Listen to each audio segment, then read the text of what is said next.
দর্শক সবাইকে স্বাগত জানাচ্ছি আরআই সেলেস্টিয়াল জনতন্ত্র গণতন্ত্র অনুষ্ঠানে। প্রতিদিনকার যে খবরগুলো, ঘটে যাওয়া ঘটনা এবং আলোচিত যে বক্তব্য এবং বিষয়বস্তুগুলো এবং রাজনীতির যে গতিবিধি, সব বিষয় নিয়ে আমরা রোজই আপনাদের সামনে হাজির হই এবং বিভিন্ন বিষয়ে আলোচনা করি।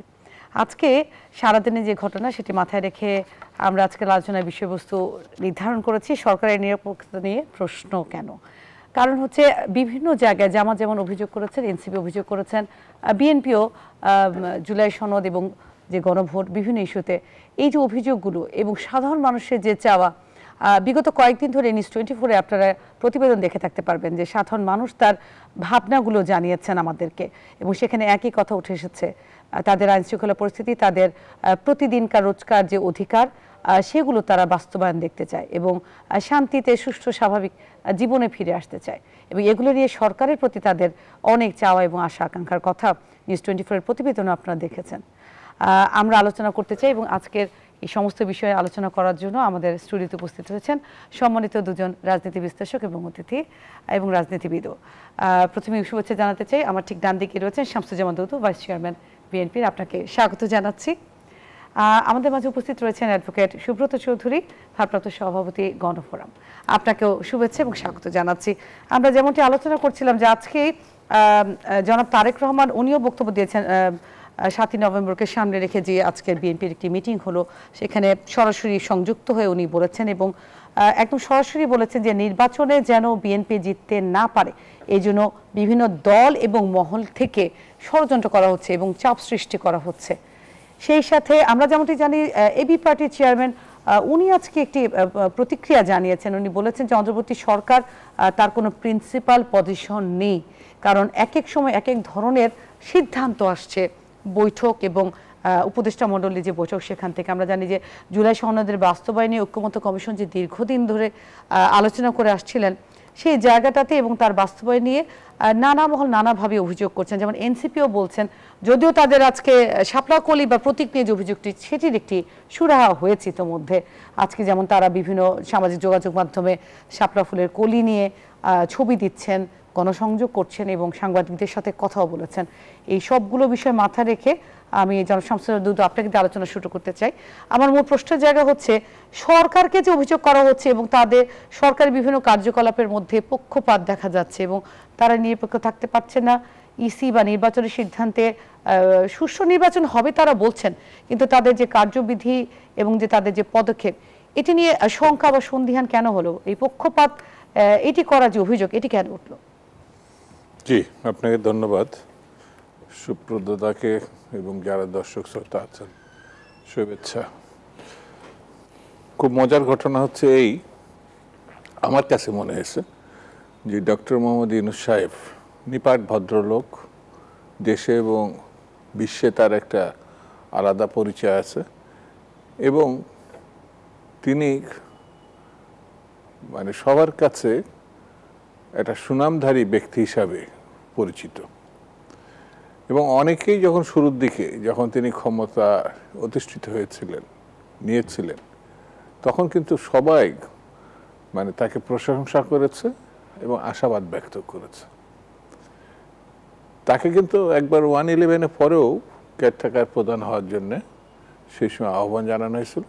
তো সেই সময় উনি কম সময় বলে 3 মাসের মধ্যে নির্বাচন করতে হবে এই শর্তে তিনি রাজি ছিলেন না, যে অত অল্প সময়ের মধ্যে তিনি কাজ করতে পারবেন না, অন্ততপক্ষে 5 বছরের সময় তিনি চেয়েছিলেন। তো তিনি এখন যে জায়গায় আছেন এটা অন্তর্বর্তীকালীন একটি সরকার। এই সরকারের মুখ্য এবং প্রধান কাজটা হচ্ছে একটি ভালো নির্বাচনে, যে নির্বাচনের প্রত্যাশায় আমার বিবেচনায় 16-17 বছর ধরে দেশের মানুষ আন্দোলন সংগ্রাম নির্যাতন ভোগ করেছে, গুম হয়েছে, নিহত হয়েছে এবং হাজার হাজার কোটি টাকা এখানে সম্পদ বিনষ্ট হয়েছে আন্দোলনের মধ্য দিয়ে।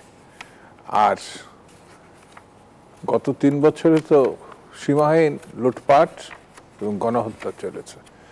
প্রত্যাশা হচ্ছে একটি ভালো নির্বাচন। 3টা নির্বাচন এখানে যেটা হয়েছে এটা একের পুরোপুরি তামাশার নির্বাচন, ক্ষমতা জবরদখল করে রাখার নির্বাচন। সেই বিবেচনায় ডক্টর মোহাম্মদ ইউনূস সরকার প্রধান হিসেবে ক্ষমতায় অধিষ্ঠিত হলে মানুষের প্রত্যাশাটা ছিল যে তাকে দিয়ে একটা ভালো নির্বাচন হবে। আমার কাছে যেটা মজার বিষয় মনে হয়েছে, তার ব্যক্তিগত নেতৃত্ব, তার অতীত বর্তমান ভূমিকা, দেশে বিদেশে পরিচিতি, সেটা তার মানুষ প্রশংসা করে। কিন্তু কোথায় যেন একটা জিজ্ঞাসা মানুষের মধ্যে আছে, যেটা আমার কাছে অনেকে জিজ্ঞাসা করছে, যে আমার কাছে বলছে যে ভাই এই ফেব্রুয়ারিতে কি ইলেকশন হবে? আমরা হ্যাঁ, হবে না কেন? না, আমরা এই অনুষ্ঠানে আরো আলোচনা করেছিলাম এই বিষয়টাতে, যে সবার মনে কেন সন্দেহ তৈরি হয় এত বলার পরে, কারণ স্পষ্ট করে, এবং তারা বলেছেন কোনো মতেই কোনো শক্তি এটা ঠেকাতে পারবে না, এবং ইসি এই যে এই ডায়লগগুলো তো আসলে অনেক বোল্ড, অনেক শক্ত।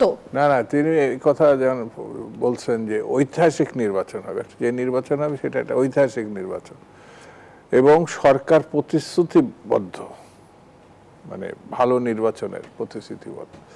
তারপরেও একটা জিজ্ঞাসা ঠারে ঠুরে মানুষের মধ্যে থাকে। কেন থাকে এটা আমার কাছে মনে হয়েছে খুব মজার ঘটনা, যে এটার আর কোনো মানে যতক্ষণ পর্যন্ত নির্বাচনটা শেষ না হবে, অনেকে বলছে প্রথম অর্ধে, কেউ কেউ নিজেরাই তৈরি করে ফেলছে 1 ফেব্রুয়ারি নির্বাচনের ডেট হবে। তো এখনো সরকার বলেছে বা নির্বাচন কমিশন প্রত্যাশা করছে যে ডিসেম্বরের প্রথম সপ্তাহের দিকে হয়তো শিডিউল ঘোষণা করবে, তখনই নির্বাচনের ডেট জানা যাবে। তো তারপরেও এই জিজ্ঞাসাটা আছে, কেন আছে এটা বলা খুব কঠিন। সেটা এমন হতে পারে, অতীতে 3টি নির্বাচনে মানুষ প্রত্যাশিত ভোট দিতে পারেনি, সন্দেহ সেখান থেকেও থাকতে পারে। কারণ শেখ হাসিনা তো একসময় কেয়ারটেকারের জন্য তুলকালাম আন্দোলন করছে, কিন্তু তিনি ক্ষমতা আসার পরে ওই কেয়ারটেকার নিজেই বাদ দিয়েছেন, এবং স্বৈরতন্ত্র কর্তৃত্ববাদ কি ভয়ঙ্কর সেটার মধ্যে তিনি বসবাস করেছেন। সেই জন্য আমার কাছে মনে হয় সেই তিক্ত অভিজ্ঞতা থেকেও মানুষের এক ধরনের মনোজগতে ভিন্ন চিন্তার উদ্রেক হতে পারে।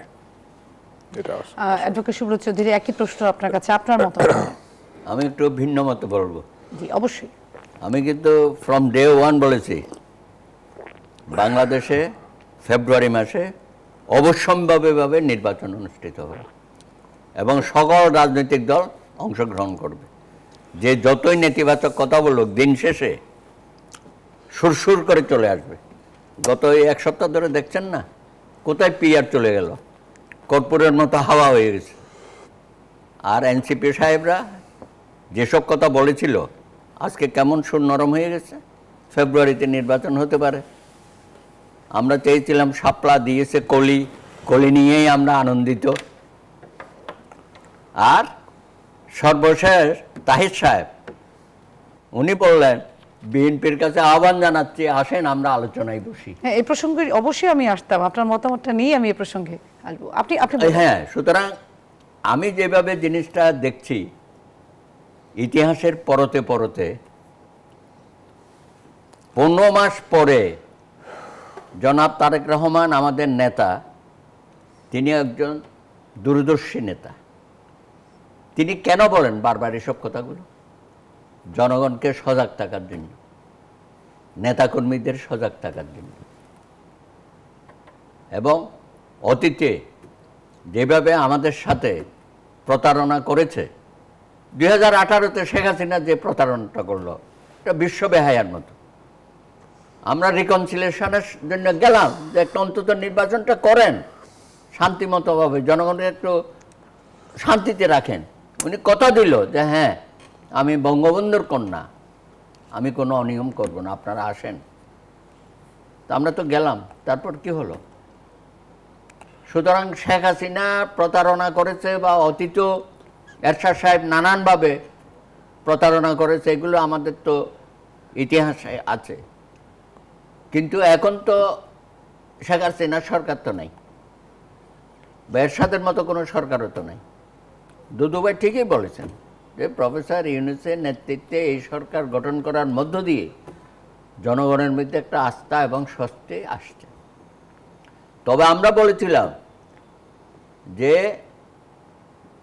আপনি হলেন অন্তর্বর্তীকালীন সরকার, কিন্তু আমাদের অভিজ্ঞতা হচ্ছে তত্ত্বাবধায়ক সরকার বা অন্তর্বর্তীকালীন সরকার যত দ্রুততম সময়ে নির্বাচন দেবে তত দেশে শান্তি শৃঙ্খলা বিরাজ করবে এবং আর্থিক অব্যবস্থাপনাটা একটা স্বস্তির জায়গায় আসবে। কিন্তু তারা সেটা ভুল করলো, তারা অতিরিক্ত সংস্কারের কাজে হাত দিয়ে দিল, কমিশনের পর কমিশন গঠন করতে থাকলো। আমি বলেছি ভাই আপনি এমন সংস্কারে হাত দিয়েন না, জনগণ শেষে আপনার এই সংস্কারে কুসংস্কারে পরিণত। আজকে দেখেন আমার সেই কথাই আমরা নিজেরাই বলছি যে আমরা সিগনেচার করলাম যেখানে সব দল মিলে আমাদের ভিন্ন মত সহ, সেটা দেখে তো আমরা সিগনেচারটা করলাম, আপনি নিলেনও সেটা। এখন আসা আপনি ভিন্ন মতটা বাদ দিয়ে আরেকটা না কেন, সরকারের পক্ষ থেকে তো বলা হয়েছে যে জুলাই সনদের যে বিষয়গুলো চূড়ান্ত হয়েছে এবং সবাই একমত হয়েছে, চূড়ান্ত হয়েছে ভিন্ন মত সহ, ভিন্নমত সহ। হ্যাঁ, সেটা বই আছে না, আমাদের কাছে বই দিয়েছে। ওনাদের বক্তব্য যে পরিমার্জন হতে পারে, এটাও তো নাকি আলোচনা হয়েছিল, পরিমার্জন হতেই পারে। করার পরে পরিমার্জন পরিবর্তন করার কোনো সুযোগ নাই, যা হবে সংসদে হবে। আপনি কেন আমাদের এই ভিন্ন মতটা বাদ দিয়ে আপনি সাবমিট করতে গেলেন? আপনি আমাদের এটা তো খসড়া অনুমোদন হয়েছে, খসড়া না, ফাইনাল এই যে 17 অক্টোবর, হ্যাঁ, সবাই সেটা তো স্বাক্ষরিত হয়েছে, বিশাল আয়োজন করে হয়েছে, আনন্দের সাথে। আপনি দেখেছেন? জি অবশ্যই, জামাত তো সারা দেশ দেখেছে, জামাত তো সবার আগে সই করেছে। কিন্তু সকাল পর্যন্ত অনিশ্চয়তা ছিল যে জামাত যাবে কিনা। এনসিপি তোমরা বড় ভুল করেছো। জুলাই সনদ তো তোমাদেরকে সবচেয়ে বেশি ধারণ করতে হবে, রক্তের আখরে লেখা। 72 সংবিধান যেমন 30 লক্ষ শহীদ এবং মা বোনের সম্ভ্রমের বিনিময়ে আমরা পেয়েছি, এইটাও রক্তের আখরে লেখা জুলাই সনদ। 54 বছর পরে আমরা বলেছি যে এটা একটা মেঘনা কাটা, আমরা যদি সবাই সহযোগিতা করে এটাকে করতাম। জামাত তো করেছে শেষ দিকে আইসা তো বললো যে হ্যাঁ আমিও সই করে দেবো, করলো তারা। আর এনসিপি আজ পর্যন্ত সই করে নাই, নানানভাবে বক্তব্য দিতে, শহীদ মিনারে দিতে হবে, মানে ওদের আবদারের কোনো শেষ নাই। আবার বলছে যে চুপ্পু সাহেবরে দিয়ে করালে হবে না। আরে বাবা, চুপ্পু সাহেবের কাছে শপথ নিচ্ছে, সবাই মিলেই তো শপথটা নিয়েছেন। সুপ্রিম কোর্ট থেকে 106-এর রেফারেন্স দিয়ে সম্মতি নিয়ে করলেন, এখন চুপ্পু সাহেবরে ঠেলে ফেলে দিয়ে বলেন এই যে জটিলতাগুলো, এই কারণে শঙ্কা। এনসিপি যদি এখন কথাবার্তা পজিটিভলি বলে এবং জামাতে ইসলামী যদি গালাগালিটা বন্ধ করে, যে হারে জামাতে ইসলামী বিএনপির মতো একটা পুরানো রাজনৈতিক দল যারা কয়েকবার ক্ষমতায় ছিল, রাষ্ট্র পরিচালনা করেছে, তারা যে ধরনের কথাবার্তাগুলো বলছে, বলেন এগুলো কি সহনীয় পর্যায়ে আছে? আমরা তখন বাধ্য হচ্ছি। জামাতের 47-এর কি ভূমিকা ছিল, 71 সনে তারা কি করেছে, কি ভূমিকা ছিল, সেই কথাগুলো আমরা আনতে বাধ্য হচ্ছি। আমরা তো চেয়েছিলাম যে সকল দল মত নির্বিশেষে সবাই মিলে অতীত ভুলে সামনের দিকে অগ্রসর হব, কিন্তু সেই জায়গায় এনসিপিও অনেক কিছুই করেছে। আমি বলবো ছেলে মানুষই। দুদুভাই জানে, আমরা সবসময় বলি যে ভাই অতীতেও বহু আন্দোলন হয়েছে, আন্দোলনে অনেক হিরো থাকে, কখনো তারা ক্ষমতার অংশীদারিত্ব চায় না। এই প্রথমবার বাংলাদেশে জুলাই আন্দোলনে যারা সামনের সারিতে ছিল, সব রাজনৈতিক দলেই ছিল, কিন্তু ওনারা ক্ষমতার অংশীদারিত্ব চাইল এবং একটা দলও করলো। এখানে তো ইউনূস সাহেব বড় ভুল করেছেন। আপনি কতগুলো তরুণ যাদের ভবিষ্যৎ আছে, একটা আদর্শিক জায়গা থাকবে, তাদেরকে আপনি রাজনীতির মাঠে নিয়ে এসে অনেক ধরনের বদনাম ইতিমধ্যে হয়ে গেছে। সুতরাং শঙ্কা যেটা তৈরি হয়েছে, আমি মনে করব জামাত তার বক্তব্য নানান সময় নানান জায়গায় এবং বিদেশে বসে, এখন আমির সাহেব নানান জায়গায় নিউ ইয়র্কে দিচ্ছে, এখন লন্ডনে গিয়ে বক্তব্য দেওয়া শুরু করেছে। আর এখানে তো যিনি আছেন তিনি তো দিচ্ছেনই। আর এনসিপি সাহেবরা আশা করি কাল থেকে অত্যন্ত নমনীয় ভাব, আরে বাবা কলি একটা পেয়ে বলছে যে 300 আসনে প্রার্থী দেব এবং ধানের শীষ হচ্ছে আমাদের প্রতিদ্বন্দ্বী। আপনি এগুলোকে হাসির ব্যাপার হয়ে গেছে রাজনীতিটা। যারা শামসুল দুদু আপনার কাছে আবার সংখ্যার কথা যেটা জনাব তারেক রহমান বলেছে, এটা আমরা ধারণ করে যাতে কোনো ধরনের ব্যত্যয় না ঘটে সেই জন্য আমরা সবাই সজাগ আছি। 18 কোটি মানুষ সজাগ আছে আমি বলবো। জনাব শামসুল দুদু আপনার কাছে আসতে চাচ্ছি, যে প্রসঙ্গটি জনাব সুব্রত বললেন যে জামাত ইসলামের নায়েব আমির ডক্টর সৈয়দ তাহের উনি কিন্তু বলেছেন এবং ঠিক 1 ঘন্টা আগে উনি একটা আহ্বান জানিয়েছেন, যদিও সাংবাদিকদের মাধ্যমে বক্তব্যের মাধ্যমে উনি আহ্বান জানিয়েছেন। যখন প্রশ্ন করা হয়েছে লিখিত কিনা, ওনারা আগামীকালকে বা এর মধ্যে আপনাদের বক্তব্য শুনতে চান এবং তারপর সিদ্ধান্ত নিতে চান। আর জামাত যদি আপনাদের সাথে বসতে চান, আপনারা কি সিদ্ধান্ত নেবেন? কেন আমরা তো প্রকাশ্য কিছু আলোচনা হয়, প্রকাশ্যেও কিছু আলোচনা হয়। তো তারা যদি আমাদের সঙ্গে তাদের কোনো নতুন দৃষ্টিভঙ্গি থাকে, কথাবার্তা থাকে, তো অবশ্যই কথা বলতে পারে।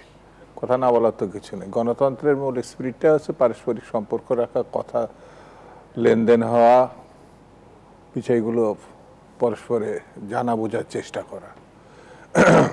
তো আমরা তো তারা একটা সমস্যা আছে,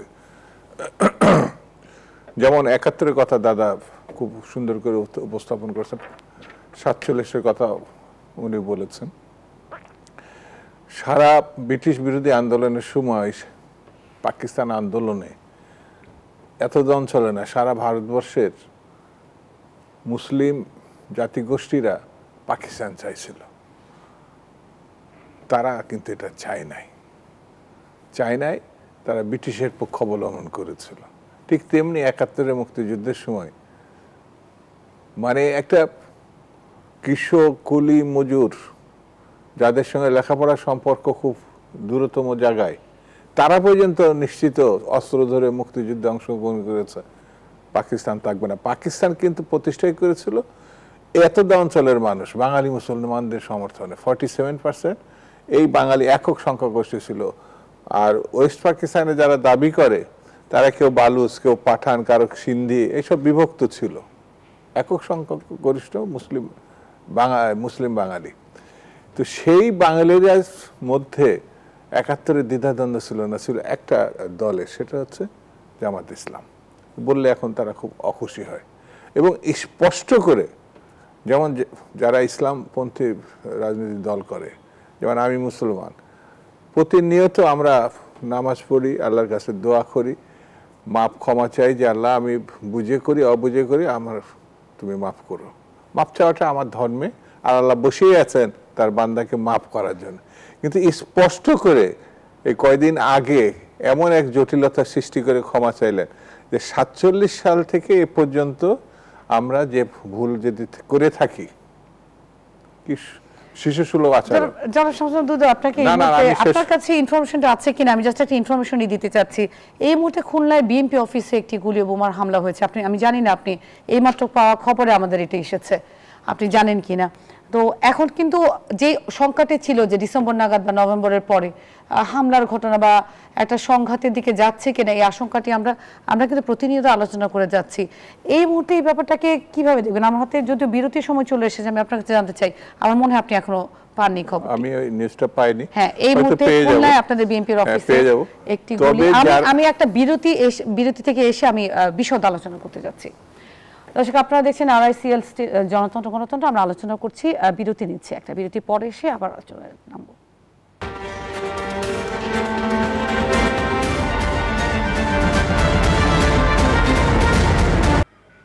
দর্শক, বিরতির পর সবাইকে আবারও স্বাগত জানাচ্ছি। আপনারা দেখছেন RICL জনতন্ত্র গণতন্ত্র, আমরা আলোচনায় ছিলাম। দর্শক, শামসুল দুদু আপনাকেই যাচ্ছি। এই মুহূর্তে পাওয়া খবরে যেমনটি দেখলাম, আপনার মধ্যে কি প্রতিক্রিয়া কাজ করছে, মন্তব্যটি নিতে চাচ্ছি। এটা শুধু দুঃখজনক না, এটা বিপজ্জনক এবং ভয়ঙ্কর। আমরা কিন্তু ইতিমধ্যেই বিএনপির পক্ষ থেকে আজকেও আমাদের নেতা, বাংলাদেশের সব থেকে সম্ভাবনাময়ী এখন রাজনৈতিক ব্যক্তিত্ব, যাকে আগামী দিনে প্রধানমন্ত্রী ভাবা হচ্ছে, জনাব তারেক রহমান কিন্তু বলেছে এই নির্বাচন বিঘ্নিত করার জন্যে ওত পেতে আছে একটি অংশ বা গ্রুপ বা মহল। আজকেও সন্ধ্যার সময় আমাদের লেকচার হোটেলে একটা অনুষ্ঠান হয়েছে, সেখানে তিনি বলেছেন। ওই কথাটা কতটা সত্য এই মুহূর্তের এই ঘটনা আপনি যেটা একটু আগে বললেন, আর আমরা সরাসরি সম্প্রচারিত অংশ যেটা দেখলাম, যে তারা কার্যালয়ে বসে জনগণের সেবা দেওয়ার জন্য বিএনপির নেতৃবৃন্দ ওখানে, সে একটা জনপ্রতিনিধি বটে, যে ছেলেটি মারা গেছে, বিএনপির যে ভাই মারা গেছে, তো সে জনপ্রতিনিধি বটে, সেখানে এসে গুলি চালাচ্ছে। আমরা অনেক আগের থেকে খুলনা যে ভয়ঙ্কর একটি মৃত্যুপুরীতে রূপান্তরিত হতে যাচ্ছে, সেটা বারবার কিন্তু ওখানকার নেতৃবৃন্দ বলেছে। আমার নিজেও, আমি খুলনা বিভাগের ছেলে, আমি একাধিকবার সেখানে গেছি, সেখানে কাজ করি। তো আজকে এই জিনিসটা ওখানে কেন, এই যে গত 14 মাসের মধ্যে 40 জন বিরোধী দলের নেতাকর্মী ইতিমধ্যে মারা গেছে সারা দেশে। তো এই সরকারের আইন শৃঙ্খলার পরিস্থিতি যেটা মানে রক্ষা করার ব্যাপার ছিল, মানে একটা নির্বাচনের আগে যে অস্ত্র উদ্ধারের ব্যাপার ছিল, যেটা বারবার আমরা বলেছি, আমাদের অন্যান্য রাজনৈতিক দলও বলেছে, সেটি যে একেবারেই মানে কথাটা ওই পর্যায়ে আছে, কার্যকর হয় না, সেটা কিন্তু আমরা দেখতে পাচ্ছি। আমরা যে কথা বলা মধ্য দিয়ে এই জায়গায় পরিস্থিতি আসলাম, যেমন যে রাজনৈতিক দলটা নির্বাচনকে বিঘ্নিত করার জন্য চেষ্টা করছে বারবার, তারা নানান প্রক্রিয়ার মধ্য দিয়ে, তারা কখনোই ইতিহাসের সপক্ষে ভূমিকা পালন করতে পারে নাই। ঠিক সেই মুহূর্তেই কিন্তু আলোচনার এই পর্যায়ে আমরা এই হত্যাকাণ্ডের ঘটনাটা শুনলাম। আমি শেষ করে দিই, আমি এক সেকেন্ড। সেটা হচ্ছে একটি মহল বিশৃঙ্খলা সৃষ্টি করছে, আরেকটি মহল বিভ্রান্তি সৃষ্টি করছে। কিন্তু নির্বাচন বা নির্বাচিত সরকার না আসলে কতটা বিপদের মধ্যে আমরা থাকবো, এই ঘটনা তার একটা অন্যতম। আমরা আলোচনার বিষয়বস্তু কিন্তু এটাই করছি যে সরকারের যে নিরপেক্ষতা নিয়ে একটা প্রশ্ন রয়েছে, এই বিষয়ের উপর আমরা যেহেতু সরাসরি করলাম, একটা হামলার ঘটনা তো দুঃখজনক, একজন মানুষ মারা গেছেন, এটাই তো অনেক দুঃখজনক একটি ঘটনা। আপনার প্রতিক্রিয়াটি জানতে চাই। এটা আপনি দুঃখজনক, এটা অশনির সংকেত। এই সরকার করে কি, 15 মাস হয়ে গেছে, বারবার আমরা বলছি আইন শৃঙ্খলা বাহিনীকে শক্ত অবস্থানে নিয়ে যান। এখনো যারা দোষর আছে তাদেরকে রেখে দিয়েছেন, প্রশাসনে রেখে দিয়েছেন। তৃণমূলে ওসি বা যারা দায়িত্ব পালন করে এসপি, অনেকেই নাকি রয়ে গেছে, তাদেরও তো উস্কানি থাকতে পারে। এই যে পলাতক আওয়ামী লীগ শীর্ষ পর্যায়ে নেতারা চলে গেছে, বা যারা বিভিন্ন দায়িত্বে ছিল, কিন্তু এইখানে যারা রয়ে গেছে আরও আছে না, তারা তো এইসব নাশকতায় অংশগ্রহণ করতে, আজকে এখানে মিছিল করতে, কালকে ওখানে করতে, আমরা জানি এগুলো। তো সেগুলোর ব্যাপারে সরকার তো কোনো কঠোর ব্যবস্থা নিচ্ছে না। সবচেয়ে দুঃখজনক যে আপনি সেনাবাহিনীকে ক্যাম্পে রেখেছেন, তাদের ম্যাজিস্ট্রেটে পাওয়ার দিয়েছেন, তাদেরও তো কোনো অ্যাকশন আমরা দেখছি না। গত কয়েক মাস কয়টা আগুনের ঘটনা ঘটেছে দেখেন, ইনক্লুডিং আন্তর্জাতিক বিমানবন্দর সহ, আমাদের চট্টগ্রামের ইপিজেড সহ। আপনি এগুলো এনকোয়ারি কমিটি কেন করেন? এগুলো তো কোনো কমিশনের রিপোর্ট তো আমরা পাই না, জাতি পায় না। তো এখানে তো এই যে টোটাল ফেলিউর সরকারের, সেই ব্যাপারে তাদের কোনো দৃষ্টি নেই। শুধু সংস্কারের নামে জাতিকে কি বলবো, একটা ঝগড়া বিবাদ লাগিয়ে দিয়েছে। হ্যাঁ, তো এখন জাতিকে নির্বাচনমুখী করতে হবে। 2 দিনের মধ্যে আপনি নির্বাচনের সুনির্দিষ্ট তারিখ দেন। কালকেও আইন শৃঙ্খলা উচ্চ পর্যায়ে পরশুদিন একটা মিটিং করেছেন, কালকে 3 বাহিনীকে নিয়ে বসছেন, এগুলো তো পজিটিভ কাজ, কিন্তু তাদেরকে তো মাঠে নামাতে হবে। তা এরকম ঘটনা আরও ঘটবে। যারা নির্বাচন বানচাল করতে চায়, একজন তো বসে আছে দিল্লিতে, ওখান থেকে টাইম টু টাইম নির্দেশনা দিচ্ছে কি করতে হবে, আমরা জানি এগুলো। এবং তার নির্দেশে এখানে যারা কর্মকাণ্ডগুলো করছে সেটাও আমরা জানি, পুলিশ জানে এগুলো। তা সরকার যদি কঠিন বিরতি নিতেই হবে। অনেকের কিছু অভিযোগও রয়েছে, এই অভিযোগগুলো নিয়ে আমরা আসলে বিস্তারিত আলাপ করতে চাচ্ছি। না, স্বরাষ্ট্রমন্ত্রী তো এটা একটা কি বলবো, এটা তো অথর্ব। আমরা বিরতির পরে এসে আলোচনাটি বাড়াতে চাচ্ছি। দর্শক, আপনারা দেখছেন আরআই সেলসটি জনতন্ত্র গণতন্ত্র। আরেকটি বিরতির সময় হতে, বিরতির পরে এসে আমরা আলোচনা করছি।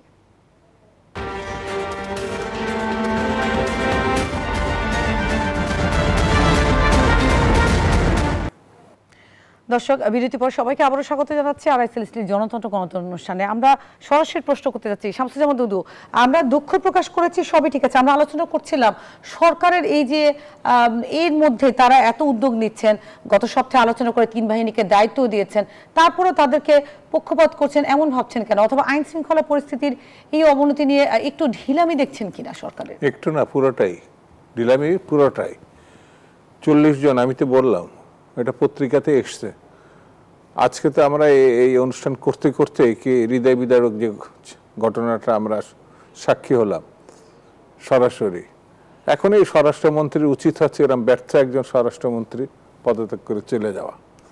কারণ এর পরে যে ইভেন্টগুলো আসবে এর থেকেও মানে ওই যে দিল্লিতে যে বসে আছে সন্ত্রাসী মহারানী, সে তো আরও ঘটনা ঘটাবে।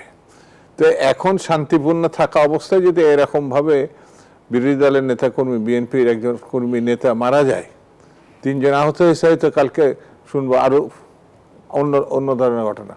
সে এই দায়িত্ব নিতে হবে সরকারকে, যারা আইন শৃঙ্খলা পরিস্থিতি শক্তভাবে ধরবে।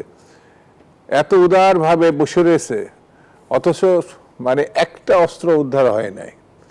জনে জনে মানুষের কাছে হাসিনা অস্ত্র দিয়েছিল, ছাত্রলীগ, যুবলীগ, আওয়ামী লীগ, গুন্ডা বাহিনী, সবাইকে সেই অস্ত্র উদ্ধার করেনি। তো এই ধরনের ঘটনা তো ঘটতে পারে। আর এইরকম পরিস্থিতি নিয়ে ইলেকশন করতে যাওয়া, আমরা যে নির্বাচনকে মনে করি ফেব্রুয়ারির কোনোভাবেই মার্চ ফেব্রুয়ারি পার করা ঠিক হবে না। যদি এইরকম আইন শৃঙ্খলা পরিস্থিতি নিয়ে গিয়ে আমরা ইলেকশনে করতে চাই, তাহলে সেই ইলেকশন কি শান্তিপূর্ণ হবে কি না এখনই কিন্তু একটা প্রশ্ন দেখা দিয়েছে আমার বিবেচনায়।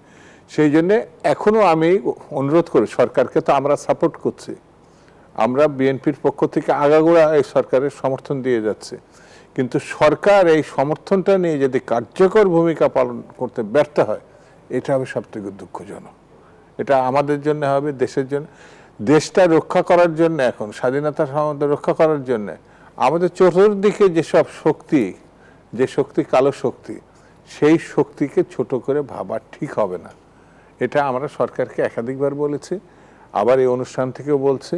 আজকে আমাদের নেতাও কিন্তু এই স্পষ্ট করে বলেছে যে এই গণতন্ত্রকে যদি প্রতিষ্ঠা করতে হয় আমাদের আরও বেশি সজাগ সতর্ক থাকতে হবে, না হলে পরে বিপদ ঘটে যেতে পারে। জনাব সুব্রত চৌধুরী, আপনার মন্তব্য। আমরা তো প্রথমেই বলেছিলাম যে সত্যি ভূত আছে, এখন তো ভূত বেরোচ্ছে। সরকারের কোনো মহল বলা শুরু করেছিল না কয়েক বছর ক্ষমতায় থাকতে হবে, সমস্ত সংস্কার করে তারা যাবে, তাদের ম্যান্ডেট আছে। এটা কি সম্ভব? না, এগুলো তো তারা শুরু করেছিল বলা। এখন ওই শক্তি তো বসে আছে, সরকারের ভিতরে বসে আছে, এবং তারা যে এই সমস্ত অপকর্মের সাথে সম্পৃক্ত হয়ে যাবে, তারা ক্ষমতার স্বাদ পেয়েছে এবং এই ক্ষমতার স্বাদটাকে কন্টিনিউ করার জন্য আমাদের কিছু রাজনৈতিক দলও সহযোগিতা করবে, তাদের কথা আমরা বারবার বলছি। এখন সেখান থেকে তাদেরকে যদি আমরা বিরত রাখতে না পারি, এই সরকার তো একটা নির্বাচন পর্যন্ত টিকিয়ে রাখাও কঠিন হয়ে যাবে। দয়া করে কালকেই আপনি নির্বাচনের সুনির্দিষ্ট রোডম্যাপ দিয়ে দেন, কোন তারিখে নির্বাচন হবে, আর নির্বাচন কমিশনকে বলেন শিডিউলটা খুব দ্রুত সময়ে দেওয়ার জন্য। তা না হলে প্রত্যেক দিনেই দেখবেন এই ধরনের নাশকতামূলক কর্মকাণ্ড হবে। এবং বিশেষ করে বিএনপিকে টার্গেট করে, আমি বলে দিচ্ছি, বিএনপিকে টার্গেট করে আরও অসংখ্য ঘটনাগুলো ঘটবে, একটা ভয় ভীতি ত্রাসের রাজত্ব সৃষ্টি করবে। এবং তারা মনে করে এই নির্বাচন যদি সুষ্ঠুভাবে আমরা করতে পারি, তাইলে আমাদের সামনে আমরা জানি যে অত্যন্ত জনপ্রিয় রাজনৈতিক দল বিএনপি, তারেক রহমানের নেতৃত্বে, বেগম খালেদা জিয়ার নেতৃত্বে তারা আগামী দিনে রাষ্ট্র পরিচালনার দায়িত্ব পাবে। এইটাই যখন জনগণের পারসেপশন, সেটাকে নষ্ট করার জন্য এই বিরোধী শক্তিগুলো ইনক্লুডিং স্বৈরাচারের দোসর এবং পলাতক গোষ্ঠী একসাথে কাজ করবে। সুতরাং সরকারকে আমি মনে করব এই মুহূর্ত থেকে কঠিন এবং কঠোর হতে হবে, এবং যে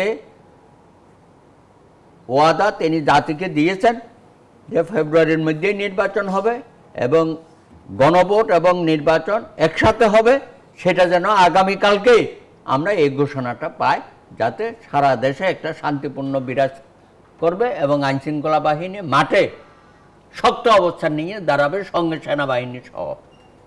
এই আহ্বান আমি জানাচ্ছি। জি, ধন্যবাদ জানাচ্ছি। আমাদের হাতে এতটুকু সময় ছিল, নিশ্চয়ই পরবর্তীতে অন্য কোনো বিষয়ে অবশ্যই আমরা আলোচনা এগিয়ে যেতে পারবো। জনাব শামসুজ্জামান দুদু, আপনাকে ধন্যবাদ জানাচ্ছি এবং অ্যাডভোকেট সুব্রত চৌধুরী, আপনাকেও আজকে আসার জন্য ধন্যবাদ জানাচ্ছি। দর্শক, আমাদের আয়োজনে এই ছিল আজকে আড়াইসেল স্টিল জনতন্ত্র গণতন্ত্র। নিশ্চয়ই সরকারের পক্ষে বা সরকারের প্রতি যে আহ্বানটি জানিয়েছেন আমাদের রাজনৈতিক নেতৃবৃন্দ নেতারা, নিশ্চয়ই এই বিষয়গুলো মাথায় রেখে জনগণের স্বার্থে আমরা পরবর্তীতে আরও পদক্ষেপ লক্ষ্য করব। সবাইকে সাথে থাকার জন্য ধন্যবাদ জানাচ্ছি।